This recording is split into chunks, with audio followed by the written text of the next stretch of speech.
भक्तों, किसी सनातन धर्म को तोड़ने के लिए हजारों दुष्ट शक्ति लगे, राक्षसी शक्ति लगी हुई। सतयुग में महिषासुर, रक्तबीज, शुंभ निशुंभ जैसे दानों में, हिरण्याकश्यप और हिरण्याक्ष जैसे दुष्टों ने इसी सृष्टि का विनाश करने की कोशिश की, लेकिन उसी समय भगवान ने कई रूप में अवतार लिया। इंद्रा अवतार हुआ, नरसिंह अवतार हुआ और अच्छा त्रेता युग आया। त्रेता युग के अंदर जब रावण का इतना अहंकार फैल गया, इतना पाप फैल गया, दुराचारी बन गया,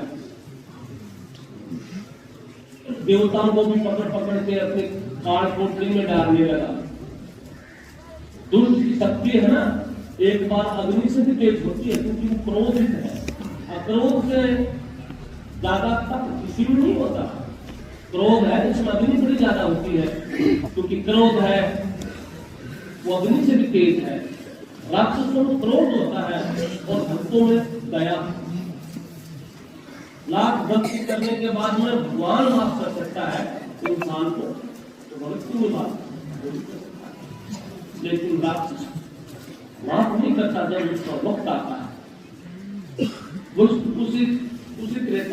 उसी त्रेता में रावण पाप बना। जब सत्संग कथाएं प्रवचन होते थे, साधु संत महात्मा कहते थे, देखिए सुनिए, सतयुग में हिरण्याकश्यप अवतार की, हिरण्याकश्यप को मारने के लिए भगवान नरसिंह रूप बन के आए। भगत प्रहलाद की रक्षा, गुरु भगत की रक्षा। भागीरथ ने तपस्या की, तब धरती पर सूखा खत्म हुआ, गंगा माता आई। प्रवचन देते थे, तब बैठे बैठे लोगों के मन में विचार होता था, सतयुग में है कि वो भक्ते, अब तो त्रेता युग है। अब तो रावण में इतनी शक्ति है कि जो बोले देवता उनको कैदों में दे देता है। दुष्ट आए वो संगत में मिला लेता है, भगत आए उसको अंदर दे देता है। अब इसे रावण को कौन मारेगा, कोई है ही नहीं। लेकिन उसकी जब नीयत खराब हुई, सीता जगत जननी मां जगदम्बा का जब उसने हरण किया, तो भगवान ने किसी मनुष्य को साथ में नहीं लिया, प्रभु ने रीछ और बांध भागों के द्वारा उस लंका को तो बर्बाद करवा दिया और खुद तपस्वी बन सकते। कहते हैं साधु क्या भी उठाते, भगवान राम और लक्ष्मण जब गए साधु के भेष में जाकर के लंका को हुआ। द्वापर युग आए, शिशुपाल, कर्ण जैसे दुष्टों फिर हत्याचार,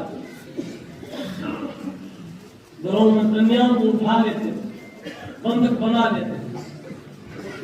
शिशुपाल जैसे दुष्ट का तो कार्य था, हजारों हजारों कन्याओं को एक साथ बुलाता था, नहीं आए उनके माता पिता का वध कर देता था।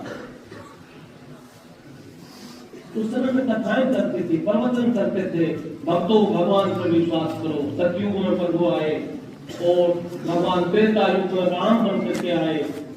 अब द्वापर है, अभी भी आएंगे। वहां के लोग कहते थे कि वो हजारों वर्ष पहले की बात है, हजारों वर्ष पहले की बात है। लेकिन प्रभु द्वापर में आए तो कहाँ आए, उस कंस के घर में, कंस की कोठरी में प्रभु श्री कृष्ण जी प्रकट हुए। उस कंस का आए कि नहीं आए? फिर आया मुगलों का समय। मुगलों का समय ऐसा, मुगलों का समय आया, उन्होंने संकल्प कर लिया मुगलों ने, तो मंदिर तोड़ने हैं और मस्जिद करने। जो व्यक्ति ने जनेऊ तैयार की, तो सवा मण तोड़ करके जनेऊ उतारते थे।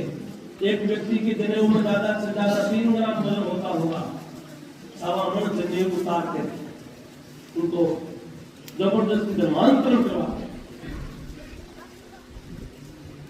उस समय में साधु संत, एक भक्ति युग आता है, 200 वर्ष का एक भक्ति युग आता है। तो मीरा भी हुई, सूरदास भी हुए, कबीर भी हुए, नरसिंह भी हुए, बहुत से ऐसे संत बाबा तुलसीदास वो गांव गांव में प्रवचन करते थे, हिम्मत रखो, धैर्य रखो, भगवान आएंगे। तो लोग उनको पागल कहते थे, बड़े बाबा तब आ गए। और उनके घर में ऐसे ऐसे लोगों को भेज दिया गया जो उन्होंने मुगलों के आगे घुटने टेके, लेकिन भक्तों ने नहीं टेके। भक्तों ने वो भगवान का भजन, वो धैर्य, वो सदा, ऐसी कृपा हुई भगवान की, भगवती का चक्र चला।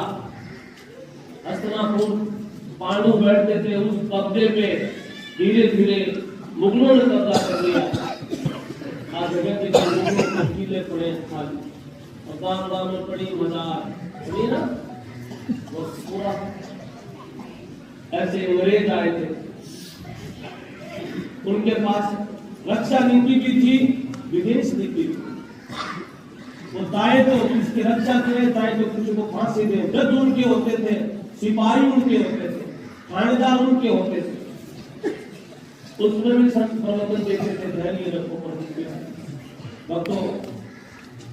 समय थोड़ा बदला और माताओं ने देश भगत पैदा किए, ऐसे वीर पैदा हुए। आज वो भी गए, आप लोग सुरक्षित हैं।